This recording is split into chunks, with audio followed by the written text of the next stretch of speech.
네, 여러분 안녕하십니까? 이번에 여러분들과 전도 아카데미를 함께하게 되었습니다. 제가 지난 여름에는 사마리아 여자에 대한 이야기를 좀 했습니다. 사마리아 여자가 예수님을 만나고 물동이를 버려두고 많은 사람들을 전도하고 또 예수님 앞에 데리고 온 이제 그 이야기로 여러분들에게 말씀을 드렸는데요. 네, 이번에는 사도행전 3장에 있는 성전 미문에 앉은 앉은뱅이에 대한 이야기, 그리고 베드로에 대한 이야기로 여러분들과 좀 이야기를 해보려고 합니다. 우선 사도행전 3장 저희가 1절부터 같이 읽고 저희가 이야기를 이어나가겠습니다. 제9시 기도 시간에 베드로와 요한이 성전에 올라갈새 나면서 앉은뱅이 된 자를 사람들이 메고 오니 이는 성전에 들어가는 사람들에게 구걸하기 위하여 날마다 미문이라는 성전문에 두는 자라. 그가 베드로와 요한이 성전에 들어가려 함을 보고 구걸하거늘 베드로가 요한으로 더불어 주목하여 가로되 우리를 보라 하니 그가 저희에게 무엇을 얻을까 하여 바라보거늘 베드로가 가로되 은과 금은 내게 없거니와 내게 있는 것으로 네게 주노니 곧 나사렛 예수 그리스도 이름으로 걸으라 하고 오른손을 잡아 일으키니 발과 발목이 곧 힘을 얻고 뛰어서서 걸으며 그들과 함께 성전으로 들어가면서 걷기도 하고 뛰기도 하며 하나님을 찬미하니 모든 백성이 그 걷는 것과 및 하나님을 찬미함을 보고 그 본래 성전 미문에 앉아 구걸하던 사람인 줄 알고 그의 당한 일을 인하여 심히 기이 여기며 놀라니라. 10절까지 읽었습니다.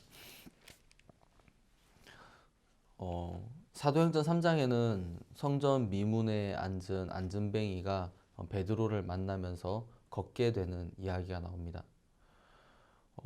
이제 저는 이 베드로에 대한 이야기를 사실 좀 하려고 하는데요. 베드로는 여기서 그냥 성전 미문에 앉은 앉은뱅이를 일으켰다. 저는 이 이야기만이 있는 게 아니라 요 앞에 2장에 보면은 베드로가 이렇게 말씀을 전하는데 2장 41절에 그 말을 받은 사람들은 세례를 받음에 이날에 제자의 수가 3천이나 더하더라. 베드로가 3천 명이나 되는 사람들에게 복음을 전한 것이고 그들이 구원을 받아서 이제는 제자가 됐다라는 거죠. 또 그리고 4장에 가서는 4장 4절에 말씀을 들은 사람 중에 믿는 자가 많으니 남자의 수가 약 5천이나 되었더라. 여러분 베드로는 성경의 신약 성경에서 어떻게 보면 가장 많은 사람들에게 복음을 전한 신약에서 나오는 전도를 가장 많이 한 사람 중에 한 명입니다. 물론 사도 바울도 있지만요. 베드로도 하나님의 은혜를 많이 입어서 많은 사람들에게 복음을 전하고 전도를 할 수 있었습니다. 그럼 베드로는 어떻게 이렇게 큰 은혜를 입었느냐? 여러분 전도라는 것이 열심히 한다고 되는 것입니까? 열심히 해도 어느 정도는 되는 것 같지만 실제로 한 사람이 죄사함을 받는 그것은 하나님께서 은혜를 베풀어 주셔야 되고 하나님께서 일을 하셔야 되는 부분이잖아요. 저희는 하나님과 가까워지기 위해서 어떻게 합니까? 기도도 하고 성경 말씀도 봅니다. 근데 기도하고 성경 말씀을 보지만 실제 우리 마음에서 전도를 하거나 우리가 복음을 전하면서 많은 일들이 나타나기를 바라는데 그러지 않은 모습을 볼 수가 있죠. 저희 교회에 어떤 한 젊은 부부가 있습니다. 하루는 저에게 찾아왔어요. 목사님, 저희가 요즘에 경제적으로 굉장히 많이 어렵습니다. 한 달에 마이너스 몇백만 원씩 저희가 지금 있는데 안 그래도 빚이 있는데 상황이 이렇게 어려워서 이제 자매님이 목사님 저도 이제 직장을 잡아서 일을 해야 되지 않을까 생각이 듭니다. 형제님은 치기공 일을 하시는데 이제 코로나나 이런 것들 때문에 하루에 뭐 일이 한 건도 없을 때도 많다는 거예요. 그러니까 수익이 거의 없는 거죠. 한 달에. 그러니까 매달 이제 어려워지는 겁니다. 제게 이제 찾아와서 형편을 쭉 이야기를 하시더라고요. 사실 저는 하나님에 대한 계산보다 이 세상적인 계산이 더 빠르고 하나님을 바라보는 눈보다 형편을 바라보는 눈이 제게도 아주 큰 사람인 것 같아요. 이야기를 듣고 있으니까 너무 어렵다. 내가 뭐라도 도와주고 싶고, 근데 뭐 제가 뭘 도와줄 수 있겠습니까? 제가 뭐 돈을 줄 수 있습니까? 제가 뭐 그 이제 왔길래 저희 집에 있는 이제 초콜릿 좀 챙겨주고 또 이제 토마토가 있어가지고 토마토 몇 개 이렇게 집어서 비닐에 담아주고 그런 거는 예 뭐 할 수 있습니다. 근데 그런 게 실질적으로 무슨 도움이 되겠습니까? 아이들의 그 뭐 한 번 먹는 두 번, 두세 번 먹는 간식 정도는 돼도 실제 도움은 안 되잖아요. 그 부부와 이제 계속 이야기를 하면서 계속 이제 이야기를 쭉 이어나가면서 드는 마음이 이거는 내가 도와줄 수 있는 부분이 아닌데 그 생각이 많이 들었어요. 자매님이 직장을 잡는다고 해도 여러분 그 자매님이 직장을 잡으면 한 달에 얼마를 더 벌 수 있을까요? 100만 원? 많이 받으면 200만 원? 그런다고 그 빚을 줄이거나 아니면 형제님이 일을 못 하시는 그 부분을 메꿔 놓을 수 있을까요? 그게 그렇게 안 되더라고요. 아무리 제가 계산기를 두드려 봐도 제 마음 속에서 자매님이 직장을 잡는다고 그게 되는 것도 아니고 다른 어떤 이제 그런 방법이 떠오르지 않는 거예요. 여러분, 저희는 신앙을 배우면서 또 하나님을 믿으면서 이런 이야기를 듣습니다. 배가 고프면 복음을 전해라. 복음을 전하십시오. 어려운 일이 있으면 복음을 전하십시오. 우리에게 문제가 있으면 복음을 전하십시오. 집안에, 가정에, 아니면 내 자신에게 어려움이 있으면 문제가 있거나 질병이 있거나 이게 밥이 먹을 것이 없으면 나가서 복음을 전하십시오. 저희는 그 이야기를 많이 들었습니다. 사실 그 이야기를 들었지만 저희들 마음속에 복음 전한다고 빚이 갚아지겠나 하는 그런 생각도 여러분 있잖아요. 근데 제가 그 부부와 한 1시간 남짓 이제 이야기를 하는 동안 다른 길이 없더라고요. 다른 길이. 그냥 당장 한두 끼, 뭐 한 주, 두 주는 더 버틸 수 있어도 앞으로 계속 이것으로 버틸 수 있는 방법은 존재하지 않는 거예요. 그래서 형제님, 자매님, 저희가 이번에는 하나님을 의지합시다. 다른 거 말고 하나님을 좀 의지합시다. 저는 선교학교 때 저는 목사가 되고 또 저희는 신앙생활을 하면서 이것을 배우지 않았습니까? 복음을 전하라고. 복음을 전합시다. 우리 앞으로 미친 듯이 다 팽개쳐 두고 복음 한번 같이 전해 봅시다. 감사하게도 이 부부가 제 이야기를 들어줬어요. 목사님, 알겠습니다. 저 직장 안 잡겠습니다. 그리고 대신 저 목사님 말씀대로 나가서 복음 전하겠습니다. 그래서 그 다음 날부터 사람들에게 연락을 하기 시작했어요.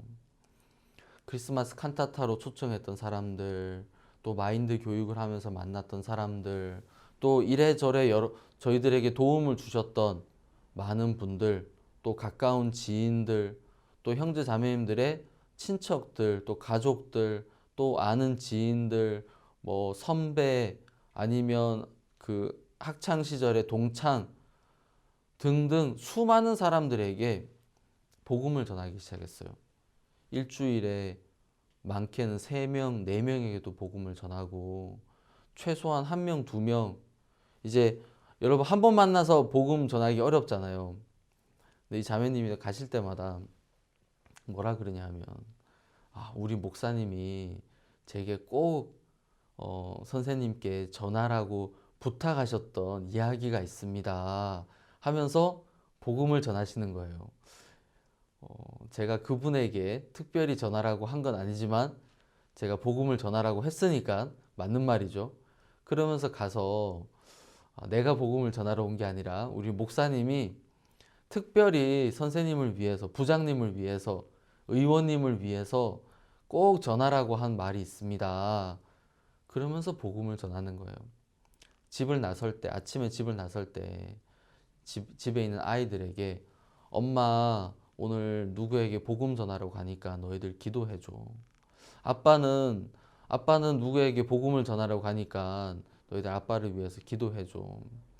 복음을 전하면서 그 복음 전하는 장면을 사진으로 같이 찍어서 아이들한테 보내주고 또 같이 소식을 이야기하고 그러면서 이제 시간을 지내는데 참 신기한 건 한 명씩 한 명씩 복음을 듣기 시작을 하는 거예요. 그러면서 구원을 받기 시작하는 거예요. 도의원님이, 시의원님이, 물론 처음 복음을 들은 분들도 계시고 또 복음을 들은 지 여러 번 되는 분들도 계세요. 근데 자매님의 마음이 복음을 전하면서 굉장히 많은 힘을 얻었어요. 결과적으로 복음도 많이 전했고 물질적으로도 하나님이 하나씩 하나씩 채워주셨어요. 목사님, 우리 딸 입학금이 얼마가 있는데 하나님께서 이렇게 입학금을 채워주셨습니다. 우리 딸 학비가 이렇게 있는데 또 이런 물질이 필요했었는데 하나님이 이렇게 주셨습니다. 어디에 갔는데 내가 복음을 전했는데 누가 이런 물질을 주셨습니다. 누가 이렇게 물질을 주셨습니다 하면서 복음 안에 모든 게 다 있네요.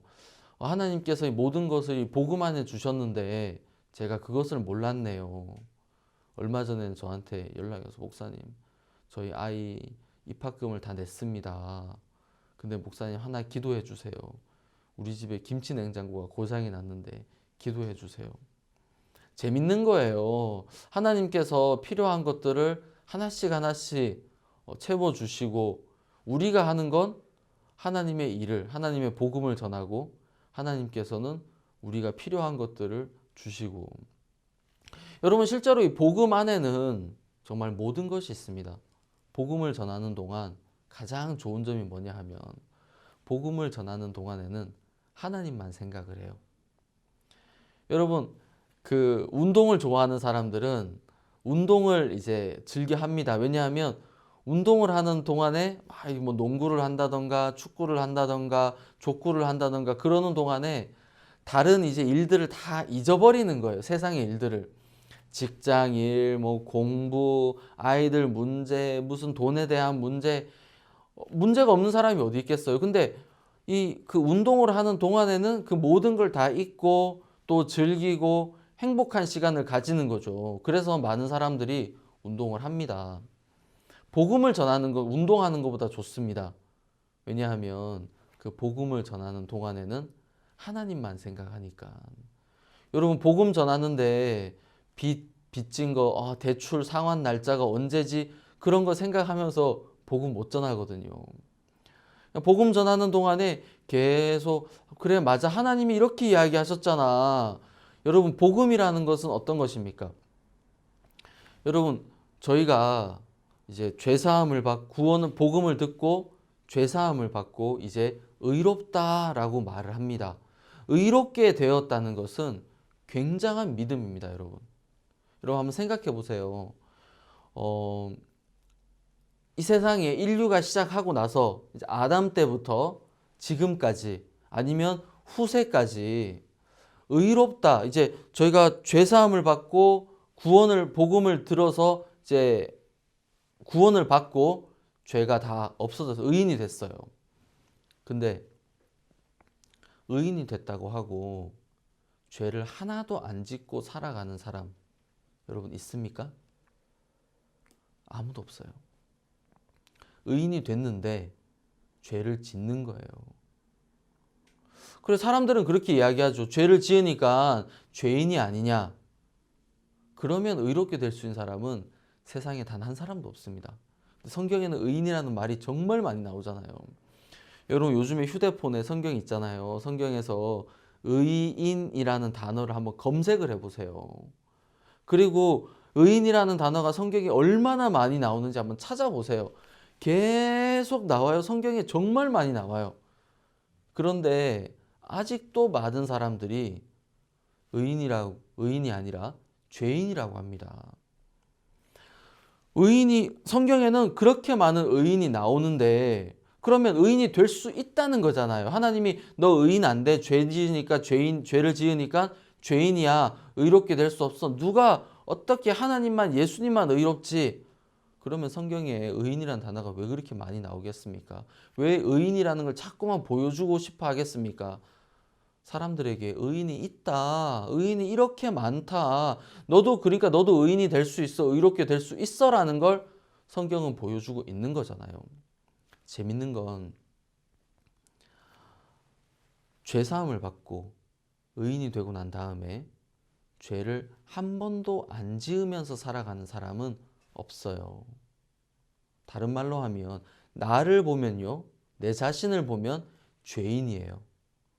내 행위를 보고 내 마음 안에 있는 이 악한 모습을 내 자신의 모습을 보면 의인이 맞는 게 아니라 죄인이 맞아요. 근데 어떻게 우리는 의인이라고 믿고 담대하게 의인이라고 이야기할 수 있게 되었습니까?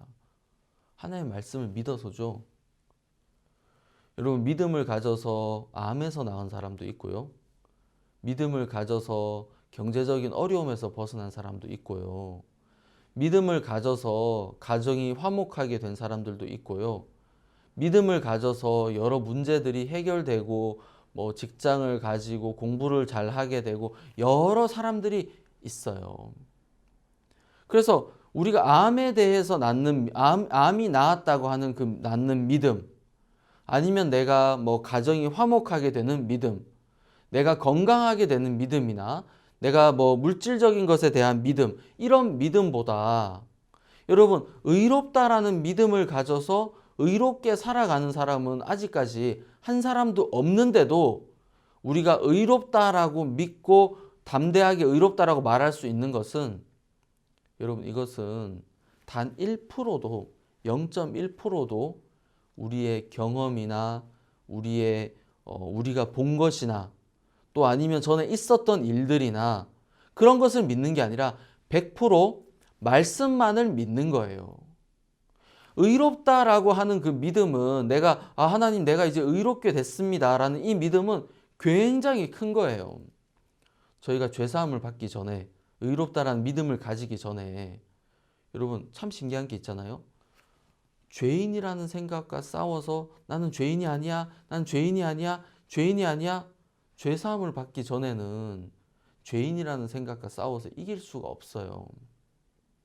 근데 복음을 듣고 말씀이 내 마음에 딱 들어오고 난 다음에는 내가 죄인이라는 생각과 싸우는데 내가 왜 죄인이야? 내가 의롭게 됐지. 그 싸움이 너무 쉬운 거예요. 왜냐하면 그 싸움을 내가 싸우는 게 아니고 말씀이 그 싸움을 싸워주니까요. 그 싸움은 너무 쉬운 거예요. 저희가 의롭다라는 믿음을 가지는 이 믿음은 세상에서 이거보다 더 큰 믿음은 존재하지 않습니다, 여러분.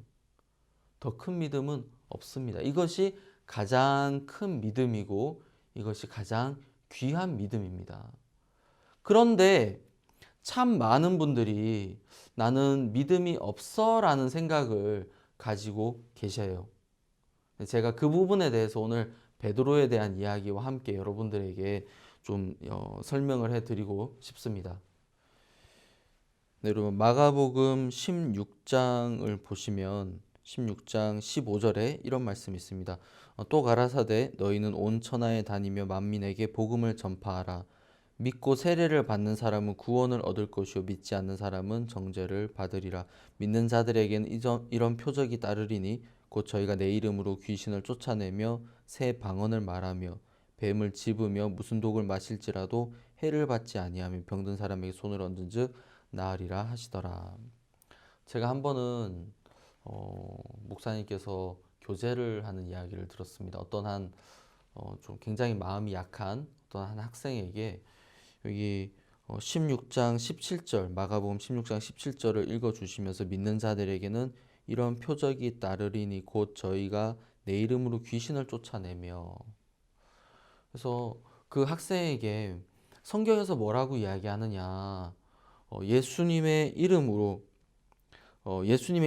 귀신을 쫓아낼 수 있다고 하지 않냐. 너 생각 이거 싸워서 이길 수 있다. 너 귀신도 쫓아내는데 왜 생각을 못 쫓아내느냐. 쫓아낼 수 있다. 목사님, 저는 이 생각을 버릴 수가 없어요. 제 마음에 절망스러운 마음이 너무 많아요.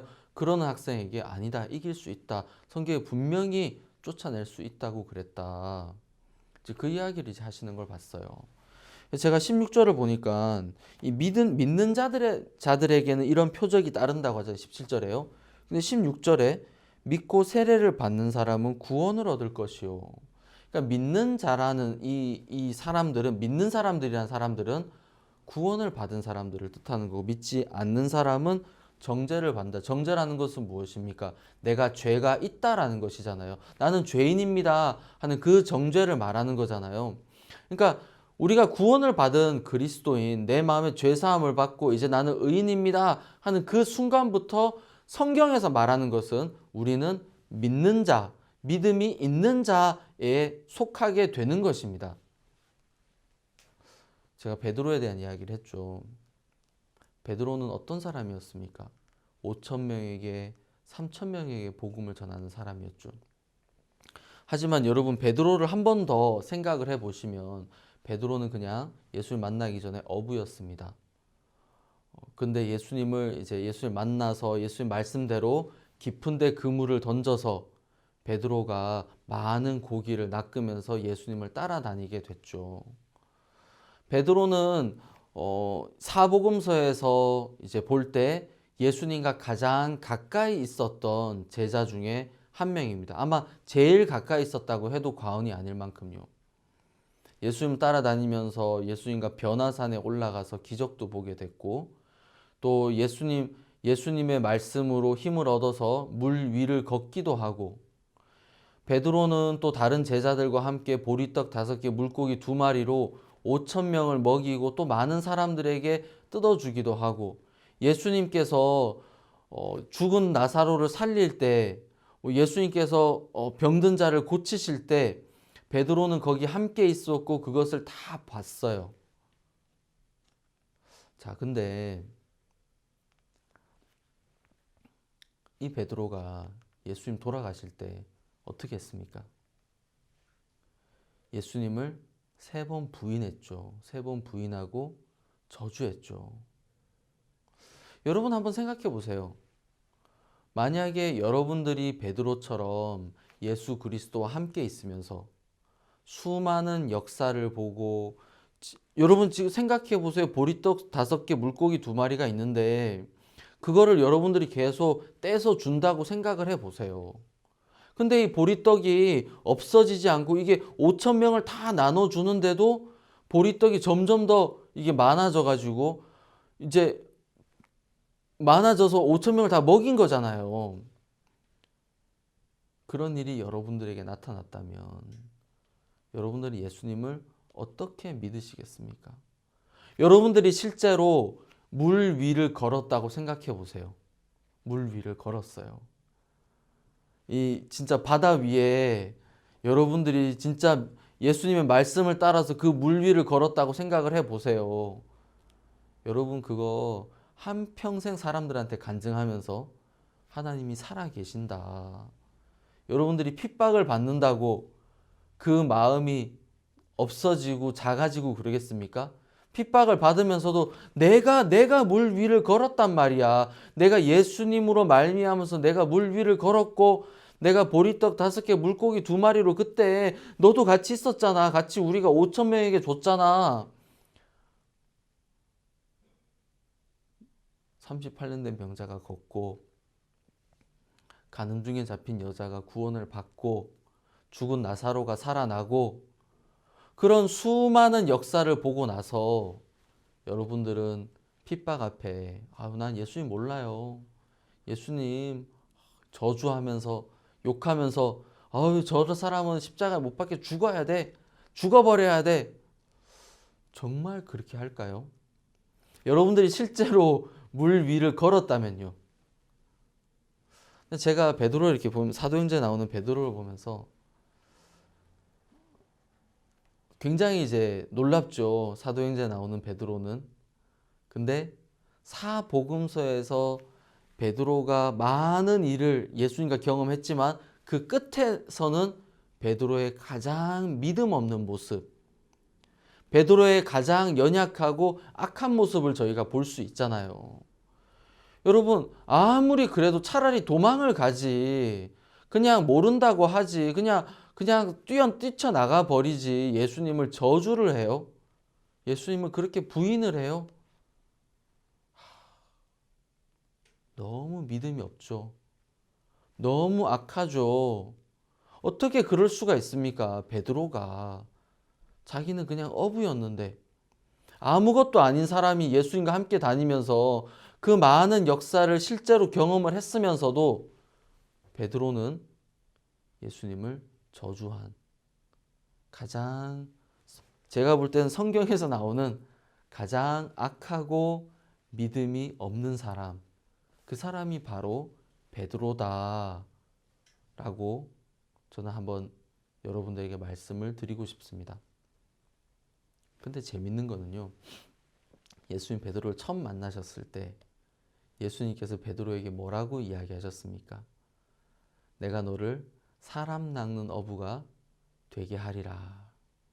그 약속을 하셨어요. 베드로에게 사람을 낚는 어부가 되게 하리라 라는 약속을 하셨단 말이에요. 그리고 나서 베드로의 삶은 어떻게 이어져 가고 있습니까?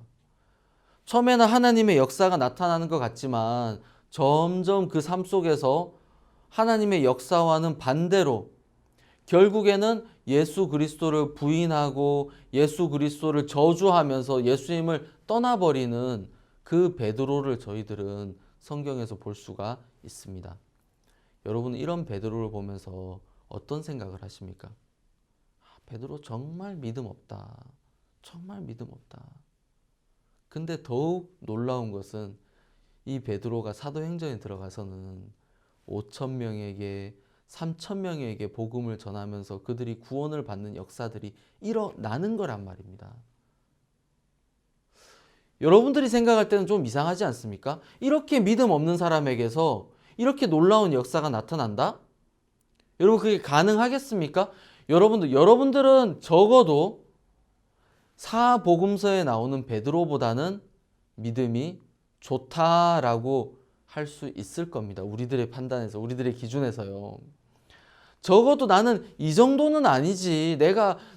베드로는 어떤 은혜를 입었습니까? 베드로는 얼마나 많은 역사를 봤으며 베드로의 눈앞에 예수 그리스도가 계셨고 예수 그리스도로 말미암아서 수많은 병자들이 낫고 변하고 예수님의 표적을 다 봤는데 이 베드로보다는 여러분들이 믿음이 더 좋겠죠. 여러분들은 베드로가 경험한 역사의 1000분의 1? 10,000분의 1도 경험을 못 하셨어요. 하지만 저희는 마음속에 이 말씀을 따라서 의롭다라는 믿음을 가지지 않습니까? 그러면 실제로 저희들은 베드로보다 우리들의 기준에서 믿음이 더 좋은 거예요. 사복음서에 나오는 베드로보다. 여러분 왜 하나님께서 베드로를 성경에 이렇게 많이 나오게 적었을까요? 왜 사도행전의 시작에 베드로가 나와서 이렇게 많은 사람들에게 복음을 전하고 있을까요? 첫 번째로 제가 드리고 싶은 말씀은 하나님께서는 예수님은 베드로를 처음 부르실 때부터 베드로가 이런 믿음이 없는 사람, 베드로가 어떤 사람인 것을 아셨다는 것이고 그것이 베드로가 사람을 낚는 어부가 되기에 전혀 문제가 되지 않는다라는 것입니다. 만약에 이런 믿음 없는 베드로의 모습이 베드로가 전도를 하고 복음을 전하는데 문제가 된다고 했다면 베드로는 전도를 잘하는 복음을 잘 전하는 사람이 아니어야 했을 겁니다. 하나님께서 우리에게 뭘 보여주고 싶으시냐 하면 야, 너 믿음 없어서 복음 전하면 잘 안 될 것 같지? 네가 믿음이 없으니까 복음 전하면 하나님이 안 도와주실 것 같지? 네가 믿음이 없으니까 복음을 전해도 하나님의 역사가 안 일어날 것 같지? 그렇지 않아. 나는 그거 다 알고 나는 너를 통해서 일하고 싶어. 저는 지금 분당에 있는 교회에 있습니다. 제가 분당교회 가면서 제가 몇몇 어려운 일이 있을 때 박옥수 목사님께 좀 제가 교제를 이제 제가 여쭤본 적이 있어요. 목사님, 제가 이런 어려운 문제가 있고 또 이런 힘든 일이 있습니다. 말씀드렸을 때 목사님 크게 저에게 두 가지로 답을 해주셨어요. 그냥 자네가 가서 해. 그러면 하나님이 도와주실 거야.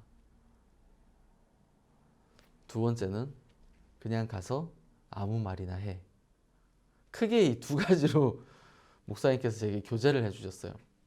굉장히 짧죠. 1분도 안 되는 시간인데, 근데 여러분 너무 신기한 거는 자네가 가서 교제해. 그러면 하나님이 도와주실 거야. 저는 그 이야기를 듣고 마음에 굉장히 많은 힘이 났어요. 하나님이 도와주시는구나. 그냥 박영주라는 사람은 아무것도 아니에요, 정말로. 제가 뭐 설교를 잘한다던가 뭐 전도를 잘하거나 저는 그런 사람이 아니에요.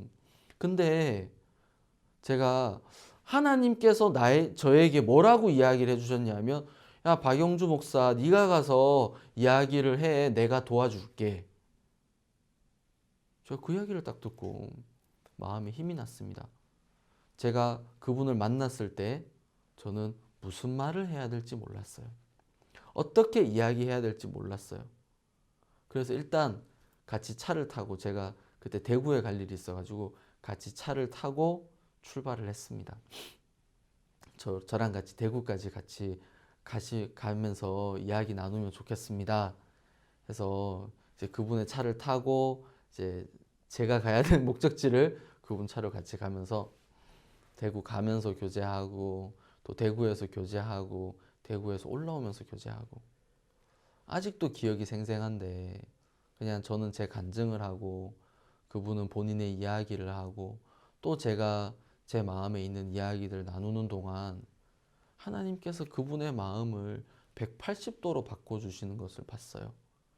하나님과 전혀 상관없었던 그 마음을 하나님과 너무 가까운 마음으로 바꿔서 함께 복음을 전하고 함께 전도를 하고 함께 이 복음의 일을 하는 그런 사람으로 하나님이 바꿔주셨단 말이에요. 목사님께서 제게 가서 아무 말이나 해. 그래서 저는 이제 이건 두 번째인데 그 이야기를 듣고 정말 아무 말이나 해야겠다. 크게 준비 없이 아무 말이나 할 마음으로 가서 교제를 시작을 했습니다. 그렇게 아무 말이나 해 하면서 시작을 했는데 하나님께서 교제를 너무 아름답게 이끌어 주셨어요. 지금도 생각해 보면 너무 신기할 정도로 같이 이제 여러분들과 같이 교제를 했는데 그분들의 마음이 막 움직이는 것을 봤어요. 말씀으로 끌려가는 걸 제가 봤어요. 너무너무 신기한 거예요. 너무 놀라운 거예요. 우리들의 마음이 너무 가까워지고 말씀으로 끌려가면서 함께 많은 복음의 일을 했던 그런 기억들이 있습니다. 그 이후로도 그 두 가지 음성이 제 마음에 이제 제 마음을 이끌어갈 때가 참 많이 있어요. 여러분, 두 가지, 자네가 가서 교제해. 하나님이 도와주실 거야. 가서 아무 말이나 해. 아무것도 아닌 말 같죠. 근데 제게는 그 말씀이, 그 이야기가 굉장히 큰 힘이 돼서 지금도 그 말씀들이 저를 이끌어가고 있습니다. 자, 여러분들은 어떤 삶을 살아가십니까? 베드로는 정말 믿음이 없는 사람이었습니다. 근데 이 베드로에게 예수님께서 사람을 낚는 어부가 되게 하리라 라고 예수님께서 약속을 하셨습니다.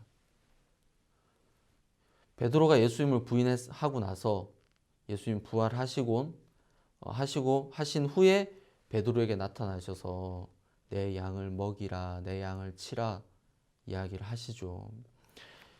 예수님께서 베드로에게 양떼를 맡기시는 장면이 나오는 것입니다. 베드로에게 네가 가서 복음을 전해라 라는 이야기를 하시는 거예요. 자, 여러분, 저희들의 마음에 전도가 부담스럽고 복음을 전하는 게 부담스러울 때가 있습니다. 왜 그렇겠습니까? 내가 뭔가를 잘해야 되고 내가 뭔가를 갖춰야 될 것 같기 때문에 그런 것인데, 그러면 실제로 전도나 복음을 전하는 것은 하나님의 영역입니다. 사람이 이거 전도를 하는 것은 사람의 마음을 바꿔가는 건데요. 내가 어떤 사람과 친해질 수는 있어요. 하지만 그 마음에 믿음을 심어주는 것, 그 마음에 의롭다라는 그 말씀이 들어가게 되는 것은 나의 어떤 노력이나 수고나 그런 것이 아니라 이것은 하나님의 영역이에요. 어떨 때는 저도 정말 복음 전하면서 너무 신기했던 것 중에 몇 가지 중에 많은 분들이 그렇겠지만 정말 복음을 못 전했어요. 성경 구절 몇 개, 제가 어떻게 복음을 전하지 제 마음도 그때 좀 어려웠던 걸로 제가 기억이 나는데, 해외 어디서 이제 복음을 전할 때였는데 마음이 좀 어려워서 많은 설명이 아니라, 또 이분은 이제 굉장히 복음을 잘 안 듣는 그런 분이었어요. 그래서 제가 성경 구절을 한 열댓 개를 그냥 계속 성경 구절만 찾아 드렸어요. 근데 그분이 성경 구절을 적기 시작하더라고요. 한국 분인데 한 개, 두 개, 세 개, 네 개, 다섯 개, 한 10개쯤 성경 구절을 찾아줬을 때쯤에는 이분이 깜짝 놀라는 거예요. 목사님, 그러면 우리가 의롭단 말입니까? 저도 깜짝 놀랐어요. 아니, 이분이 성경에서 의롭다고 합니다. 그러면 나도 이 말씀대로 나도 의롭게 된 겁니까? 네, 선생님도 의롭게 됐어요.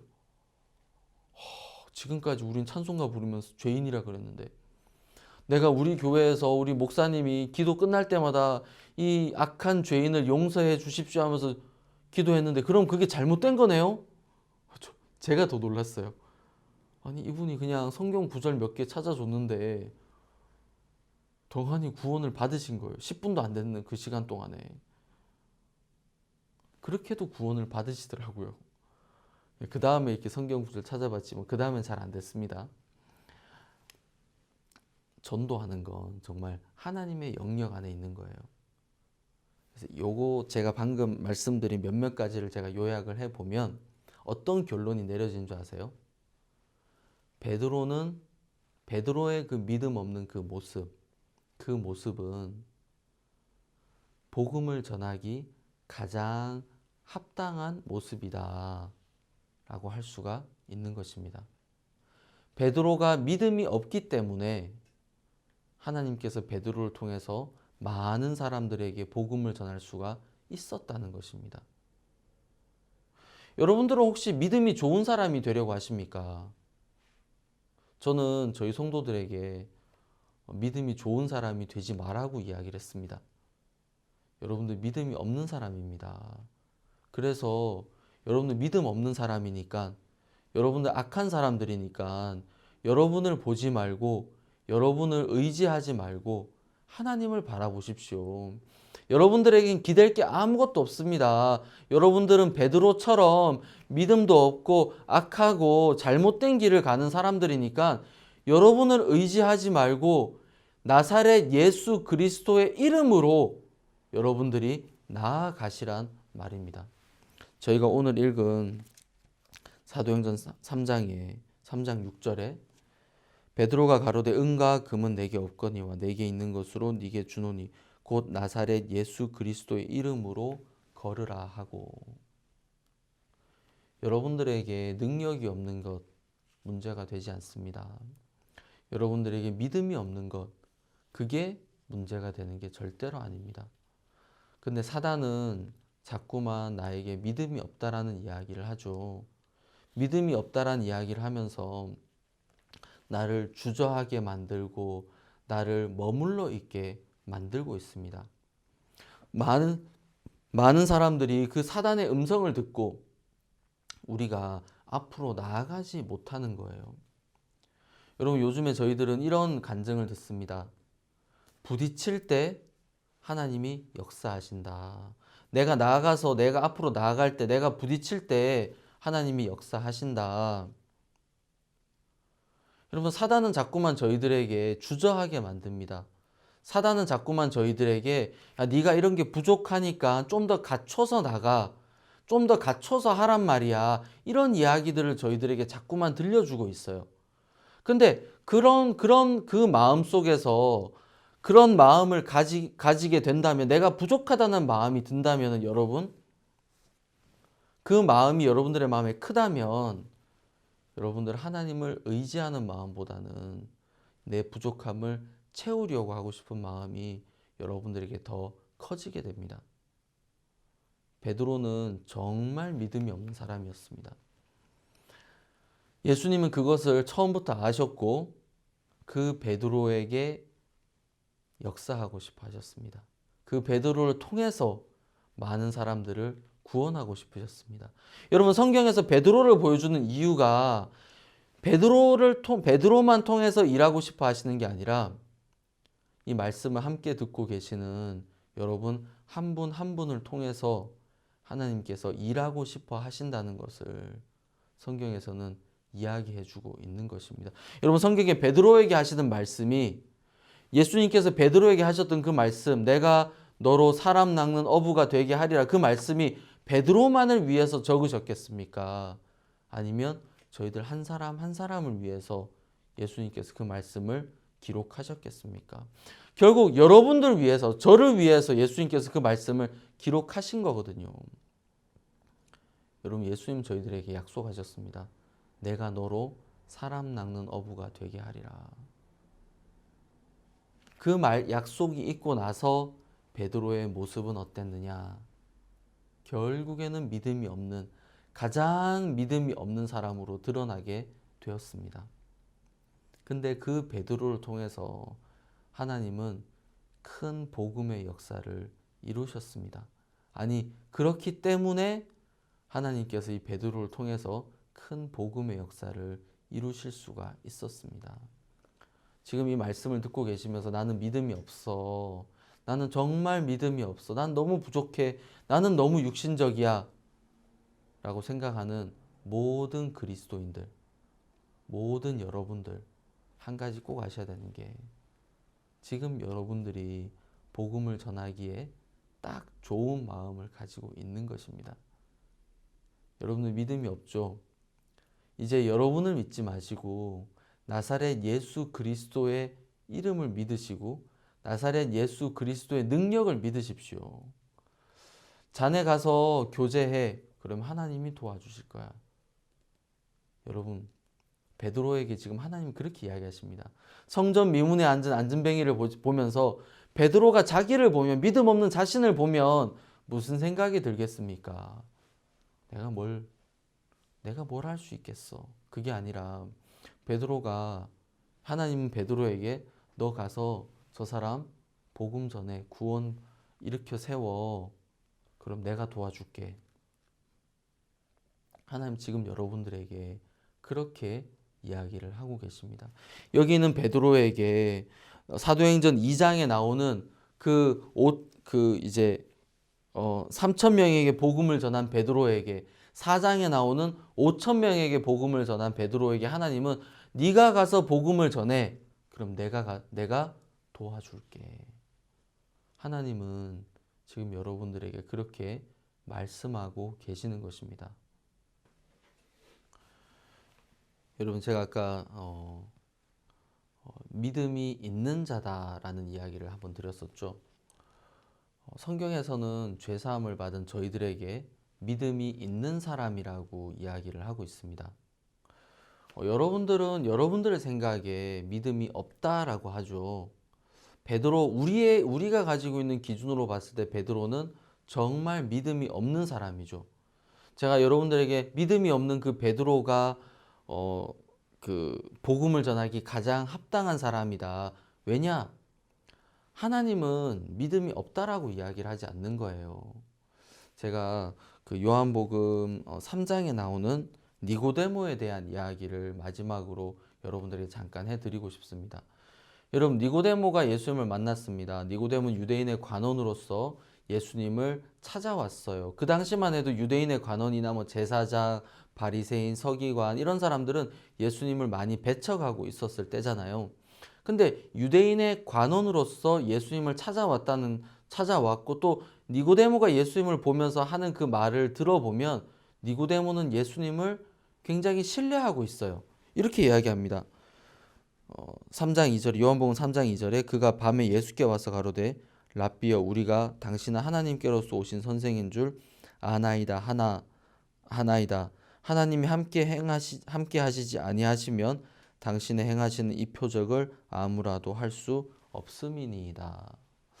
니고데모가 예수님을 신뢰하고 믿고 있습니다. 근데 예수님께서 진실로 진실로 네게 이르노니 사람이 거듭나지 아니하며 하나님 나라를 볼 수 없느니라라고 이야기하셨을 때, 말씀하셨을 때 니고데모는 어떻게 거듭날 수 있습니까? 사람이 늙으면 어떻게 날 수 있습니까? 두 번째 모태에 들어갔다가 날 수 있삼나이까? 내가 어머니 뱃속에 다시 들어가야 되는 것입니까? 이것은 말이 안 됩니다. 어떻게 내가 늙었는데 또 태어날 수 있단 말입니까? 라는 이야기를 하고 있죠. 그리고 예수님이 한 번 더 설명을 해주세요. 예수님께서 야, 네가 이해를 못하는 것 같은데 사람이 물과 성령으로 다시 나야 된다. 육으로 태어났다가 한 번 더 성령으로 태어나. 이게 거듭나는 건데 너는 잘 이해 못하지만 성령으로 나는 것이 있다. 예수님이 굉장히 친절하게 마음을 써서 설명을 해주시는데 베드로의 대답은 이렇습니다. 니고데모의 대답은 니고데모가 대답하여 가로되 어찌 이러한 일이 있을 수 있나이까? 말이 안 된다는 거죠. 여러분 니고데모가 예수님을 믿는 것처럼 이제 나와 있지만 니고데모가 지금 하는 일이 무엇입니까? 여러분들과 좀 이 이야기를 짧게 마지막으로 해보고 싶습니다. 니고데모는 예수님과 하는 대화 중에 저희가 무엇을 볼 수 있냐면 니고데모가 볼 때는 거듭난다는 것은 불가능한 거예요. 왜냐하면 다시 어머니 뱃속에 들어가야 된다고? 이것은 말이 안 되는 거잖아요. 말이 안 되기 때문에 니고데모는 이런 일은 일어날 수 없다라고 이야기를 하고 있습니다. 자, 예수님과 니고데모 이 두 마음이 대립을 하고 있어요. 근데 이제 요한복음 4장에 저희가 사마리아 여자, 지난 여름에 제가 잠깐 이야기 드렸지만 사마리아 여자의 마음을 통해서는 예수님께서 크게 역사를 하셨습니다. 이 여자가 많은 사람들을 만나고 또 전도를 해서 예수님께 데려올 정도로 여자를 통해서 예수님 크게 역사를 하셨는데 그럼 이 니고데모는 도대체 어떤 마음을 가지고 있었느냐? 저희가 로마서 10장 3절에 보면 이런 말씀이 있습니다. 하나님의 의를 모르고 자기 의를 세우려고 힘써 하나님의 의를 복종치 아니하였느니라. 지금 니고데모가 이해가 가지 않기 때문에 니고데모가 받아들일 수 없기 때문에 자기가 아는 것, 자기가 이해하는 것, 자기가 생각하는 것 그것을 세우고 있는 거예요. 근데 그것을 그냥 세우고 있는 것이 아니라 자기의 의를 세우려고 힘써 하나님의 의를 복종치 아니하였다라고 이야기를 하고 있습니다. 예수님은 니고데모에게 거듭나야지 하나님 나라를 볼 수 있다. 그 말은 내가 너에게 거듭나는 방법을 알려줄게.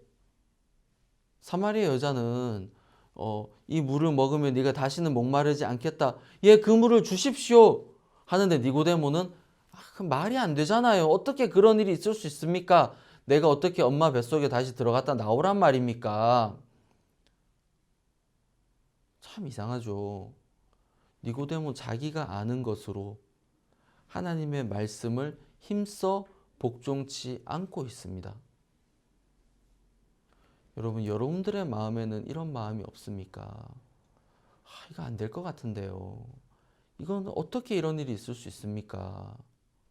여러분들의 아는 것, 여러분들이 느끼는 것, 여러분들이 경험하신 것, 여러분들이 믿음이 없다. 나는 복음을 잘 못 전해. 난 전도를 잘 못해. 하는 이런 여러분들의 의로 하나님의 말씀을 힘써 복종치 않고 있지는 않으십니까? 우리는 지금까지 우리의 의를 세우려고 하나님의 말씀을, 하나님의 의를 힘써 복종치 않고 있었습니다. 베드로도 그런 사람이었습니다. 하나님께서 베드로에게 보여주셨습니다. 베드로에게 믿을 것이 아무것도 없다라는 것을. 베드로에게 믿음도 없고 베드로에게 좋은 마음도 없고 베드로에게 아무것도 없다라는 것을.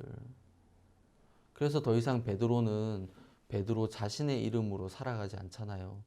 나사렛 예수 그리스도의 이름으로 살아가는 것입니다. 여러분, 하나님께서 여러분들에게 새로운 이름을 주셨습니다. 나사렛 예수 그리스도의 이름으로.